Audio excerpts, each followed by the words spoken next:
A fonte do direito é o Fulgais. Aqui Kelsen dá uma claudicada. Aqui ele perde, digamos assim, a sua coerência lógica. Outro autor importante que também refletiu o assunto, e eu também já citei aqui em algum vídeo, e talvez voltarei a citá-lo novamente, um grande pensador alemão do século XIX, o conhecido jurista Savigny. Savigny é o grande pensador da história do direito. Savigny diz que a fonte do direito é o Volksgeist. Essa expressão alemã, Volksgeist, Volk, todo mundo sabe do Volkswagen, né? O carro do povo. Volk é povo, Geist é espírito. Então, quando Savigny diz que a fonte do direito é o Volksgeist, o que ele quer dizer? Todo povo, ao longo do seu percurso histórico, vai edificando uma visão de mundo. Essa visão de mundo é a síntese dos valores que aquele povo constrói. Esses valores estão na sua dança, na sua cultura de modo geral, na sua literatura, na sua música, nas suas canções, na sua religiosidade, enfim, na sua, como os alemães dizem, Weltschauung, na sua visão de mundo. E essa visão de mundo que o Volksgeist manifesta, ela se corporifica normativamente no costume. O costume é uma norma. E quando o costume adquire aquilo que os romanos diziam, opinio iuris et necessitatis, e significa o quê? Que o costume, aquele costume é fundamental, ele tem que se tornar, digamos assim, coercitivo, ele tem que se tornar impositivo, ele ganha foro de direito positivo, de positividade jurídica. Né? Então, para Savigny, o costume é, digamos assim, para o costume, e o costume é a manifestação do Volksgeist, isto é, do espírito daquela cultura. Então, por isso que os romanos traduziram moral. Moral vem do latim mores, e mores quer dizer costume.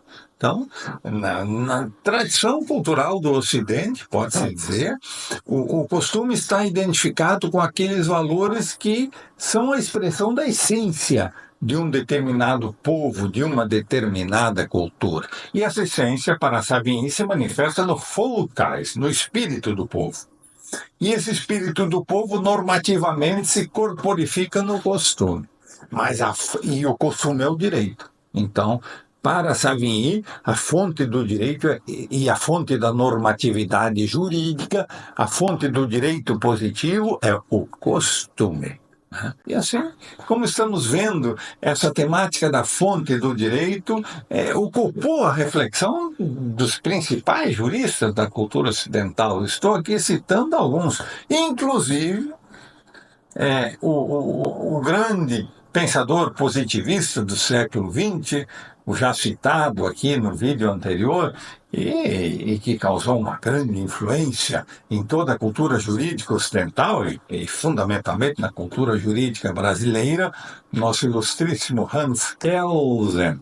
Até Kelsen, que é um positivista. Kelsen, talvez o mais ilustre representante do positivismo normativista de inspiração neokantiana, portanto, uma visão lógica e formal do direito. Kelsen foi um lógico rigoroso, viu o direito sob uma perspectiva epistemológica, isto é, lógico-científica. Né?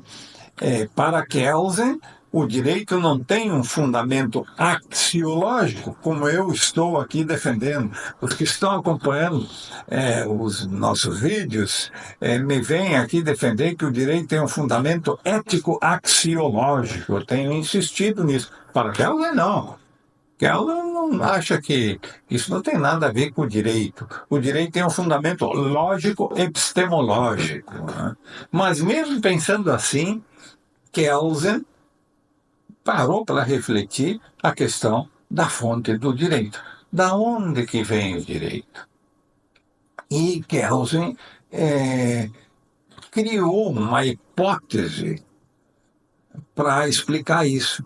E essa hipotética fundamentação normativa de Kelsen se expressa no que ele chamou de Grundnorm. A Grundnorm seria, não é uma grande norma na sua tradução do alemão, é norma originária, a origem da onde vem o direito. Mas Kelsen não explicou isso muito bem.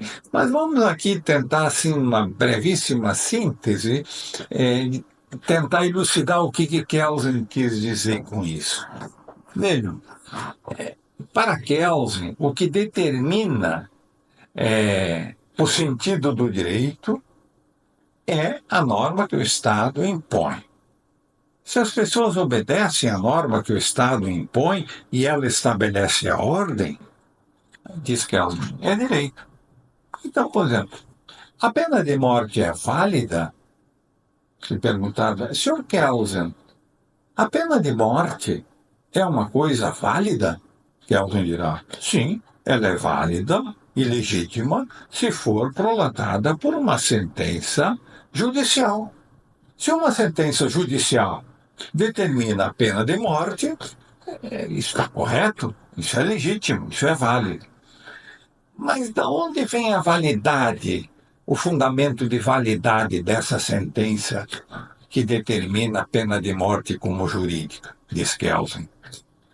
Essa sentença será válida se ela estiver sintonizada com o que determinam as regras do Código Penal. Então, a sentença que determina a pena de morte, ela busca o seu sentido na regra do Código Penal. Se o Código Penal determina que a pena de morte deve ser utilizada em determinadas situações, e surge uma situação dessas na vida social, o juiz que vai julgar o caso aplica a pena de morte na sua sentença, fundamentada na regra do Código Penal. Então, diz Kelsen, a sentença judicial que determina a pena de morte é válida se ela estiver sintonizada com o que determina o Código Penal. E de onde é que vem a validade do Código Penal? Diz Kelsen. A validade do Código Penal vem da Constituição. Então, o espírito da Constituição, como lei maior, ela determina a validade de toda a ordem jurídica, quando está o direito penal, o direito civil, o direito tributário, enfim, todas as outras manifestações normativas que compõem o sistema jurídico. A validade do direito civil, a validade do direito tributário, a validade do direito do trabalho, a validade de todos os ramos do direito deriva dos fundamentos constitucionais. Muito bem, é lógico, é coerente. E da onde vem a validade da Constituição? Diz Kelsen. A validade da Constituição vem da Grundnorm. Mas o que significa essa Grundnorm? Diz Kelsen. Ele que vem tão coerente e tão rigoroso na sua lógica, aqui Kelsen dá uma claudicada. Aqui ele perde, digamos assim, a sua coerência lógica, apesar de robusto pensador jurídico. Kelsen diz, perguntado, o que é a Grundnorm, Sr. Kelsen? Kelsen diz, é uma hipótese. E o que determina essa hipótese? Que a Constituição deve ser obedecida. Isso é que determina a hipótese da Grundnorm, o fundamento de validade de toda a norma jurídica. Então, a fonte do direito para Kelsen estaria nesse pressuposto hipotético que é a Grundnorm. O professor Cassiano Neves até escreve uma obra sobre a unidade do sistema jurídico e dialoga com Kelsen. Né? Uma posição divergente. Né? Ninguém é o dono da verdade. Né? Kelsen manifesta uma posição positivista. O professor Cassiano Neves e eu e muitos outros juristas somos críticos do positivismo. Então, o professor Cassiano Neves, nesse livro dele, A Unidade do Sistema Jurídico, ele reflete o pensamento de Kelsen. e reconhece os méritos de Kelsen. E diz que Kelsen vai muito bem. Ele só fraqueja aí na hora de explicar o que é a Grundlagen, que realmente é pobre essa explicação de Kelsen. Mas eu trouxe aqui até o exemplo, o ilustre exemplo de Kelsen, para mostrar que ele se preocupou com o problema das fontes do direito, né? Então, a fonte do direito assim seria o lugar, digamos, de onde promana a própria essência do fenômeno jurídico. Muito bem. E quando falamos em essência do fenômeno jurídico, há pouco eu dizia, né, que o direito é um válido dever ser que há uma distinção aqui entre ética e direito. Essa relação é complexa e, digamos assim, que dá margem a muita confusão. O que é a ética? A ética é a visão da vida que tem como fundamento a liberdade da pessoa humana. Então, é a inteligência humana que vislumbra aquilo que é o certo, aquilo que é o correto, né? Aquilo que é virtuoso, aquilo que é ético. Então, a ética seria a normatividade pura da expressão da liberdade da pessoa. Muito bem. Então, é no plano da consciência individual que vive a ética. Mas o direito é uma normatividade social. O direito, então, ele se manifesta enquanto direito positivo para regular a vida da sociedade. Então, vejamos, o direito, ele não é uma pura ética. O direito necessita de um poder político que o institua. Muito bem. Mas esse poder político que institui o direito positivo tem que ter um fundamento ético. Então, vejam, essa é a relação do direito com a ética. O direito não é uma pura ética, mas ele só será direito se ele tiver um fundamento de validade ética. Isso é o que nós defendemos, né?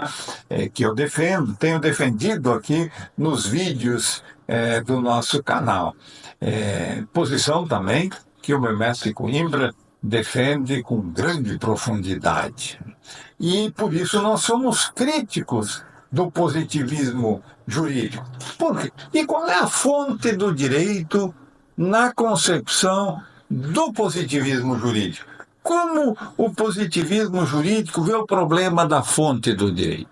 A fonte do direito é a vontade do poder político do Estado.